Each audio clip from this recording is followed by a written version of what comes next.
Hello YouTube, this is Morgan Airspeed Prime here with my next Boruto manga review. This one's going to be for chapter 37, which is called United Front. So I'm a little bit late getting to this chapter. The switch to V-Jump, I still haven't fully, adapted to when exactly in the month the release comes out.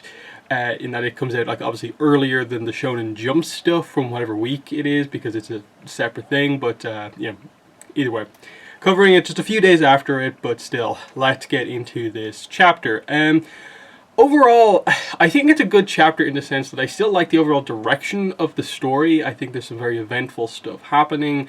Like, the characters that we're dealing with here are interesting in that it feels like we're at this important point in Boruto where some pretty big stuff is happening and they're really setting up and finally, I suppose, moving towards getting us to that first, back to setting up where that first chapter of the series came from with that kind of flash forward.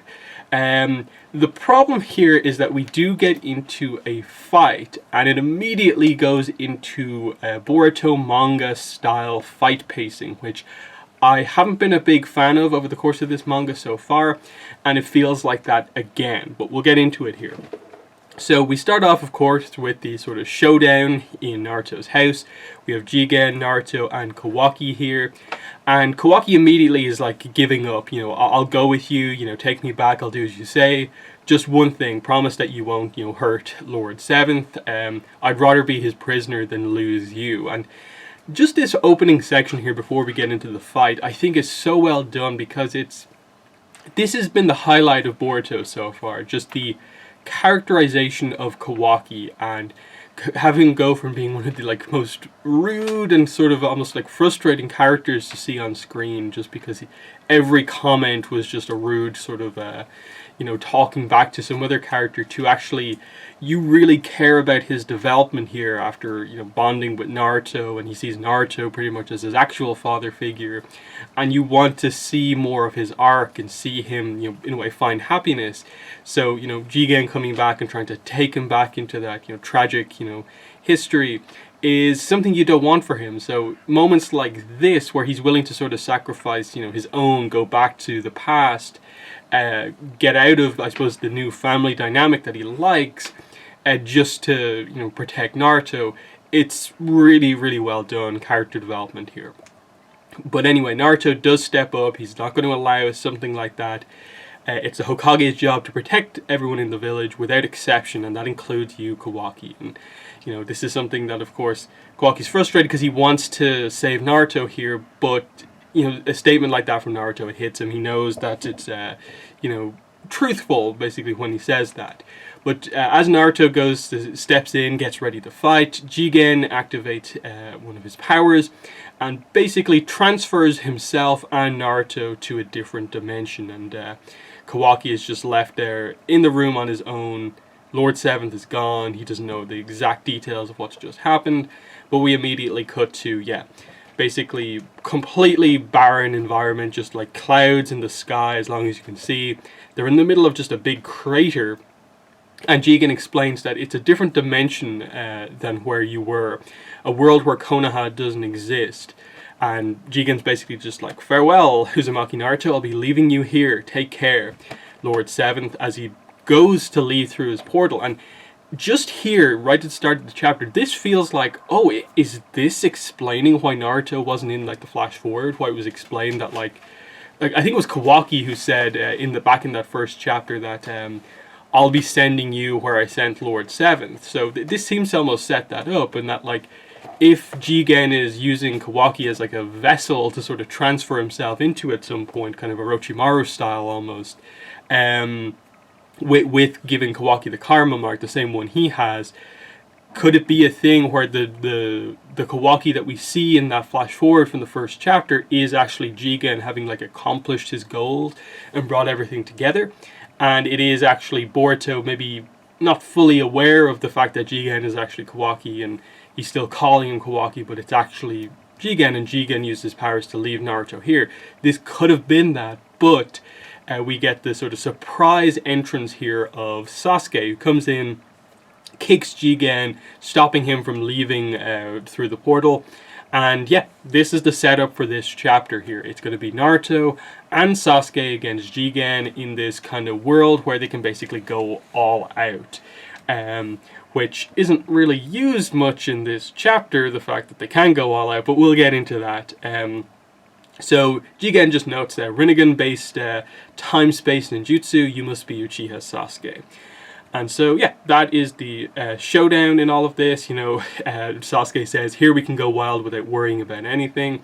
And this is when the fight, they basically prepare to fight as we cut back to Konoha and we see Sarada, obviously with the flowers. You know, she was excited to have, you know, I suppose Sasuke potentially return home and stuff like that. She notices what's going on over at sort of Naruto's house, basically, and yeah, she sees the kind of chakra rod things that are here, that's blood all over the place. She notices that Kawaki's like the only one left in the house and something has happened. Then we cut to Boruto and Mitsuki, who are obviously like running to find kind of Jigen as well. And the karma mark, which was previously active, is now sort of receding. So Boruto's wondering, you know, like what's going on, what just happened, and he senses that, oh, something might have happened to Kawaki. But then we cut to the fight, and we get it starting off. So Naruto starts off with a Rasengan, just standard Rasengan, and of course Jigen, using his karma mark, absorbs it. And he just kind of kicks him away. And this is when it's revealed that the start of like Jigen's special powers begin to be revealed. He's obviously been using these rods that can soak away chakra, but suddenly like Naruto just blocks a kick, and then in his other hand, his sort of artificial hand, rods just like impale it. Two of them just suddenly appear in his hand, and like Jigen didn't seem to do anything. So he's really shocked by this, and his hand's been kind of you know, stabbed through a few times. Sasuke kind of gets him away. And we see some, like, the panels here are nice in the sense that it is sort of that taijutsu choreography of like Sasuke using the sword, Jigen blocking it with the chakra rods, Naruto just, you know, using the kind of standard martial arts. But then Sasuke goes in and he also gets one of these rods kind of basically through his shoulder. It just kind of appears out of nowhere. But we do at least see a hand action from Jigen to sort of activate this thing. So Sasuke gets kind of pushed back, Naruto steps in to defend him, so they're not immediately killed by this surprise attack. Naruto goes for shadow clones, he makes 4 of them, and then really quickly we just get this sequence where like basically we see Naruto's shadow clones just get like demolished basically.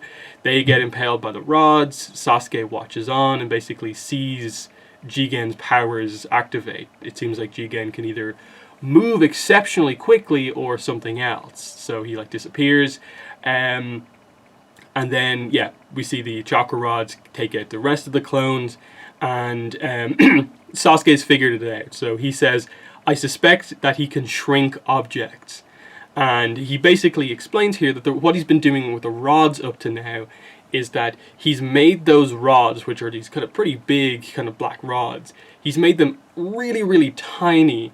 And all he's been doing is basically putting these almost like microscopic rods kind of where he wants them. And then he activates his kind of special power and just makes them expand. Because they're already like attached in their microscopic form wherever he wants them. They just act as basically just like rods that go straight through someone. So I think you saw that especially earlier on in the fight. He did touch Naruto on his hand a few times and kind of like gripped him. And then that's exactly where the rods kind of sprung out of. So that's the whole idea here. And also when Jigen seems to disappear, he's likely just making himself very, very small. So this is the big thing here. And Jigen suddenly switches his focus. He's like, he was initially focused on Naruto as the big threat, but actually he's like, your cool-headed sharpness, your cool-headedness and sharp perception are even more impressive than your Sharingan's kinetic vision. And combined with your Rinnegan-based jutsu, the one I should eliminate first is actually you, Uchiha Sasuke. So a lot of people have been talking about how sort of almost like the death flags have been going up for Sasuke through a lot of the recent chapters here. And Jigen suddenly focusing on Sasuke here seems to kind of double down on that fact. So what are we going to see as like the chapters progress? But the fight does continue here. Sasuke does mention that Jigen has other secrets, but he doesn't get a chance to quite tell him about it. So they begin to dodge some of these chakra rods. And we get some cool kind of sequences here, you know. Naruto blocks some of the chakra rods with a giant Rasengan. Then they kind of come at each other, some close-up combat with like 2-on-1, and Naruto and Sasuke kind of having a bit of the advantage. But again, he shrinks and kind of gets out of the way. I suppose this ends up sort of being a sort of controversial bit in that I've seen a lot of criticism of it, and I agree with it to a certain degree. Basically, Jigen blocks both of their attacks by shrinking very, very small. Naruto's like, Sasuke, where did he go? Sasuke says, behind you to the right by your feet, and Naruto just goes really quick, giant Rasengan right where small Jigen basically is. So this was their plan, to make him shrink and attack him when he was small. Maybe there's some weakness there. But Jigen does reveal, sorry, I can still absorb jutsu even at this size. Naruto says, good, that's what I was hoping for, because now, thanks to that, we can tell exactly where you are. As Sasuke comes in with the sword, ready to stab Jigen, because I suppose the idea here is Sasuke knew in general where he was. Naruto, by continuing to like channel this Rasengan, they can sense where basically the Rasengan is being absorbed from. So Sasuke knows exactly where Jigen is at this point in time and goes to stab him. And this is when he does this sort of small teleportation technique to move out of the way. So we end the chapter with Jigen saying, it's natural, but all abilities have weaknesses. I've learned something too. And in return, I'll let you know. You'll never again be as lucky as you were just now. As he activates, I suppose, the full extent of his, I think, Karma Mark power here as the horn begins to come on. So this is his like power up here for Jigen, and we're going to see exactly what it can do, I suppose. And the fight is properly, I suppose, going to begin from here on out. So that's the full chapter. Now, I think the problem with this chapter is that most of it is a fight, and most of it is just the opening section of a fight where there's not too much going on. It's a lot of, you know, standard taijutsu stuff. I think a lot of people, including myself, have a frustration with the way that the writers here tend to do the start of these fights, where it's just Naruto and Sasuke, despite being as powerful as they are, always take like every fight with the approach of let's go in with as little as possible to figure some stuff out and then go big. And the problem is that you get sequences that it makes them look sort of silly because they do that. When you're seeing Naruto get stabbed, Sasuke gets stabbed and all of this, and then they have to figure stuff out and you know, go up a few gears. And I think the problem is that that's what you maybe expect like Boruto and his classmates to be doing at this point in time, because they're the shinobi sort of in training and they're learning their sort of battlecraft in a way. You expect a bit more from, you know, effectively almost like the Kakashis of this era, because like back in original Naruto, you know, Kakashi was the ultimate ninja at the very start of the series. You know, he wasn't absolutely unassailable or anything like that, but he was so much above like all the kids and stuff like that. And you expect that to be the same of like Naruto and Sasuke here. And while I think in general the fight is done reasonably well, it comes down to just a lot of feeling like it's kind of wasted time.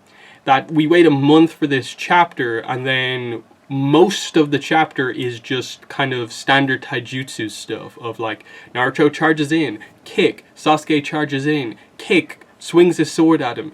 Barely any jutsu in this fight as well, which I think is one of the big problems. Naruto uses a Rasengan, a big Rasengan, and then makes 4 shadow clones. Sasuke, I don't believe, uses any jutsu pretty much over the course of this fight. He uses his Sharingan, and apart from his like arrival with the Rinnegan kind of dimension, transfer jutsu, he doesn't actually use any of his abilities.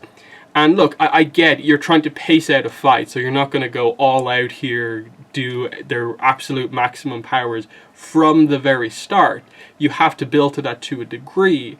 But you can still build by still having the characters feel like they're using their powers to a certain degree. Because again, the reason people are kind of hyped at this point in the manga is because you have like our 2 most powerful, hero characters going up against the massive villain that they've set up now, the leader of the enemy organization here. This is a huge fight. Why are you like kind of almost holding back so much on it? The start of this fight makes this not feel like a kind of as big of a fight as it kind of should be, because you're kind of having Naruto use kind of like the style of combat that he'd use in like the middle of Naruto Shippuden rather than like the end of Naruto Shippuden, or how powerful as he is right now. And it still feels like we're in that sort of era very early in Boruto where Naruto's still a bit rusty. He's been the Hokage, he's been focused on his work for so long, it's been an era of peace, but like we've had Momoshiki since then, we've had all these other sort of incidents that have happened. Naruto shouldn't be battle rusty anymore. And then the other aspect of this is just in the middle of all this fighting, it sort of feels like the writers perhaps aren't as fully aware of the full, I suppose, scope of like all of the abilities that each of the characters have, of like where Naruto has to ask Sasuke, where did he go? Even though like what Jigen has done is he's just shrunk down. Whereas Naruto's in, as far as I'm aware, Sage of Six Paths, Sage mode or something like that. He's using some form of a Sage mode, and we know when Naruto's in Sage mode that he has a very high level of sensing ability. So why can't Naruto actually just sense where he is? Why does he need Sasuke to tell him where he is, where Sasuke's just using the Sharingan? It feels weird that like he has to rely on the visuals of Sasuke when he has a sensing ability that almost like doesn't really require visuals, and it's never really explained why that's not really brought up. And then I think a lot of people are bringing up the idea of like, kind of over the course of the entire Boruto manga, we haven't really seen like either Naruto or Sasuke. There's been a lot of abilities that we know that they have that they've just flat out never really used up to now, and it feels weird that like it's being held back so much, and especially again in a chapter where Sasuke doesn't use like any offensive jutsu. Now I understand that because what they've done here, and I think it's becoming a little bit of a problem as well with the fights, is that they've set up another villain who has the ability to absorb jutsu. And I think just that idea, it's great for like a defensive technique, it's great to make a strong villain who has that, but when you do it every single time, all you are doing is utterly limiting the amount of your amazing power-ups basically that you can use. In that effectively, Jigen as a villain just like has so many he's powerful. His combination of abilities makes him exceptionally powerful, but it also means that like, hey, Naruto, none of his like techniques like really work on him. That like all of Naruto's big jutsus can just be absorbed because, you know, Momoshiki had that ability. Jigen has that ability, and then even in the earlier arc where we were more focusing on like ninja tech and stuff like that, we still had a scientific ninja tool that could absorb jutsus and this and that. It's just like, can we really not just use the fact that Jigen can shrink himself small to be his like defensive dodging ability? Does he also have to absorb jutsu as well? Because it's coming to the point now where like, can we not just have jutsu be a threat that if the villain gets hit, it would hurt them? Now ultimately, I get the idea is that like he can absorb jutsu, but if they take him by surprise, they can still hit him with the jutsu. But you know, it's just creating more the defense around the villain and so on. And what I'm trying to get at here is just that I don't think this fight is terrible. I don't think this has got to Delta level pacing where I had some really big problems with the way that fight was presented, both in terms of the amount of chapters that it took place over, in addition to like what moves Naruto was using, how powerful they were presenting him as. And I think part of going into this fight, why it also feels like that, is because really, Naruto, like, have you not learned your lesson from how much of an issue you made that fight into effectively? Now you're kind of going down the exact same path in this fight. So can we not just go a little bit bigger from the start here? Now again, it's the pacing. They're setting up at the end of this chapter, Jigen's doing his power up. Naruto and Sasuke are, of course, going to have to respond in kind, and we're going to have to wait and see what happens. Because I can excuse a lot of what's happening here because I like the direction that they're heading in here, because plot-wise, they are absolutely setting up that something huge is going to happen here. I would be very shocked if we get through the next like 2-3 chapters or something like that, and something pretty serious doesn't happen to either Naruto, Sasuke, or both of them. I don't think Jigen is going to be necessarily like defeated here necessarily, or if they do, they'll do something with Kawaki as the vessel, and like they'll tease the fact that Jigen is like reborn within Kawaki, and that might be what actually presents Kawaki going down that path. Because like we're so close in a way to connecting a lot of dots between the first chapter and where we are now. It felt like in Boruto we were almost like never going to get there with some of the earlier arcs. Now it feels like we are just about there. So I'm very happy about that, in that like we're going to obviously, I assume, have some explanation from Jigen about what exactly he is doing, because I don't know if it... I maybe have to reread some of the previous chapters, but like I think the idea they're going for is that Jigen himself is not an Otsutsuki, but that he has, like Boruto, defeated an Otsutsuki and gained the Karma Mark. That the Karma Mark is sort of the remnant of an Otsutsuki within you, to like keep them alive somehow by virtue of having their like powers there. The idea that, you know, when you defeat an Otsutsuki, they attempt to like make you their vessel, but they don't have a lot of control over it necessarily. I think that's the approach that they're going for with all of this, and we might learn some stuff about what exactly the full scope of the Karma Mark is through what's happening here. Because Jigen, obviously we saw him like powering up by like taking some power from that Ten Tails a while ago. Now he's using, I suppose, the full extent of his power to a degree. Something big's going to have to happen here, and I think what I think people want to see, and I think what I want to see as well, is like I want to see like, okay, they're going to need to defend a lot here, so Susanoo. I think Sasuke's going to have to go Susanoo.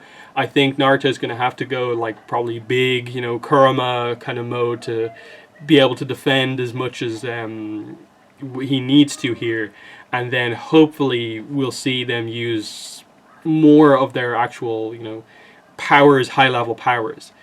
But the question is obviously, is this where Naruto is like abandoned in this universe? Because that seems to be what this is kind of saying in all of this, is that Jigen's power is this, which means Kawaki's power is also this, which means he does eventually have the ability to transport someone to another dimension, and Naruto doesn't. So if someone just left Naruto here, he would be stuck, especially if you did manage to take Sasuke out. And that almost seems to be the direct setup that they have here, that if anyone's going to die, it probably will be Sasuke, and they'll set up the idea that Naruto wasn't killed, but Naruto's now been like left abandoned in a different dimension, and the only person capable of getting him out is dead. So what's going to happen here? So this is very, very interesting, because we can't forget, of course, what's happening with, you know, Kawaki is still back in Konoha and stuff like that, and there's going to be something that, you know, happens there. So yeah, weird kind of chapter in a way for me, in that the core idea of where we're going is great. I think some of the fight execution definitely needs to be improved in terms of just the pacing of some of this combat. And like I said, my main criticism is just that, like, we went through about, what, 30 or so pages of Naruto and Sasuke fighting the main villain. 30 pages of, like, the biggest fight in Boruto so far.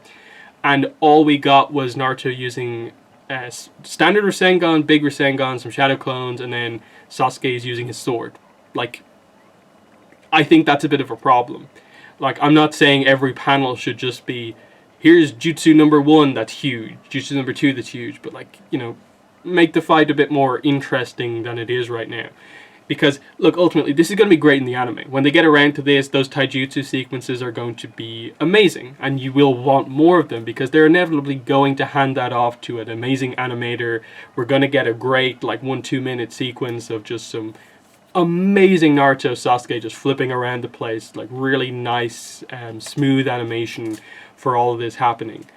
it's going to be great there. In the manga, waiting for the new content, it doesn't come across as well, as good as I think the artist is at actually portraying some of the action. It just kind of comes across as a little bit, you know, bland, and especially when it is Naruto and Sasuke, and they're leading off against the main villain by just, you know, punching and kicking him effectively. So, you know, and then the fact that they have to do that because the guy can absorb jutsu means that they're limited in what they can do, and it just creates this whole situation where, like, it's not the most ideal fight situation. And as threatening as it is, you know, the limitations mean that what's happening is not the greatest thing in the world. Yeah, that's my thoughts on Boruto chapter 37. I'm very excited to see next week's chapter. As much as I think this one's a little bit of a mixed bag, I'm excited to see what comes next, and I think Boruto is still on a good run of, like, really good stuff happening right now. We're finally into, I think, the arc where the fandom is kind of coming back. People are getting invested in Boruto again because they're finally telling, I suppose, the main plot, basically. But yeah, that's my thoughts on chapter 37. In the comments, let me know what your thoughts were, but that's been the video. Thanks for watching, and bye.